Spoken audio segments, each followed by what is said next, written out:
Salut, moi je m'appelle Jean-Pierre. Je suis content que tu prennes quelques minutes pour écouter mon histoire. Si dans ma jeunesse on m'avait dit qu'un jour je serais chrétien, j'aurais dit t'es malade mon ami, il faut vite te faire soigner. Mais aujourd'hui, toi qui m'écoutes, tu pourrais penser que c'est moi le malade. Je vais te dire qu'avant j'étais un malade. Malade de ne pas me poser de questions sur la vie, malade de faire comme si j'étais éternel, que rien ne pouvait m'arriver, malade de croire que j'étais invincible, malade de faire la fête en prenant des risques complètement fous, j'aurais pu mourir je ne sais pas combien de fois, malade de conduire en état d'ivresse ou après avoir fumé des pétards. Bon, dans un sens, toi, tu peux penser que je suis complètement malade, mais je ne suis pas malade comme tu l'entends. Tu vois, ce qui est extraordinaire dans l'histoire de ma vie, c'est que ma vie a été radicalement transformée par le message de la Bible. Une transformation tellement radicale que ma femme ne me reconnaissait pas. C'est comme si elle était mariée avec un autre homme. Tu vois, en fait, c'était moi et c'était plus moi. L'expérience que j'avais faite avait complètement changé ma personne. Pour moi, avait commencé une nouvelle vie. Et pour ma femme aussi d'ailleurs. Mais t'inquiète mon ami, je comprends parfaitement que tu puisses penser que c'est du délire ou que j'ai fumé la moquette parce que moi aussi je vivais loin de Dieu, loin du message de la Bible et tout le Bataclan et tous ces trucs religieux, ça ne m'intéressait pas du tout. Je ne cherchais rien, même si, je dois l'avouer, je me posais parfois des questions sur le sens de ma vie, le but de ma propre vie, enfin tu vois, des trucs comme ça quoi. Mais bon, en fait, je crois que j'ai toujours évité de me poser trop de questions ou trop réfléchir. J'avais l'impression de me trouver devant un grand vide et ça me donnait le vertige. Enfin, tu vois ce que je veux dire. Je crois que la vérité, c'est que ça me faisait peut-être un peu flipper et je crois que je préférais pas y penser. Il faut dire aussi que le peu de religion que j'avais appris dans mon enfance, les histoires de curés et tout ça, ça m'avait plutôt vacciné contre tout ce qui touche à Dieu, le paradis, l'enfer et tout ça. Tu vois, moi au départ, je suis né dans une famille où Dieu n'avait vraiment pas de place.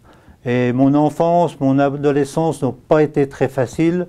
En tout cas, je les ai mal vécues. J'ai pas spécialement bon caractère et à une époque, mes parents ne savaient pas trop quoi faire avec moi.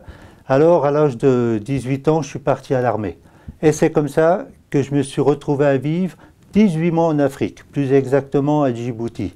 Alors évidemment, 18 mois de vie de soldat dans un camp, c'était pas évident. Et là, j'ai commencé une vie qui était vraiment pas glorieuse.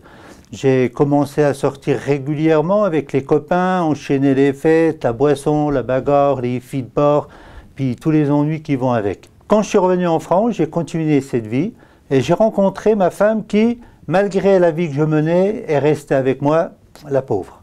Puis un jour est arrivé un événement qui va changer ma vie. C'est la mort d'un jeune de 14 ans que je connaissais bien et qui se tue en mobilette.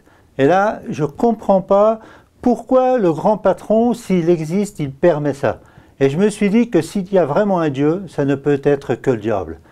Et puis un peu après l'enterrement, je rends visite à ses parents. Je trouve qu'ils ne sont pas si tristes que ça pour des gens qui viennent d'enterrer leur fils.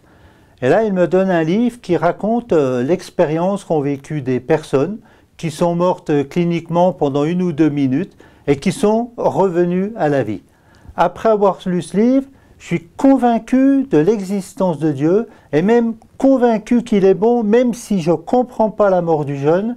Et c'est vrai que c'est assez difficile de dire ce qui se passait en moi pendant ces moments-là. Dans le même temps, un ami à moi m'invite à participer à des réunions de partage autour de la Bible. Mais comme je suis méfiant, j'hésite à y aller. Je lui dis, écoute, le jour où tu m'offriras une Bible, je viendrai à tes réunions.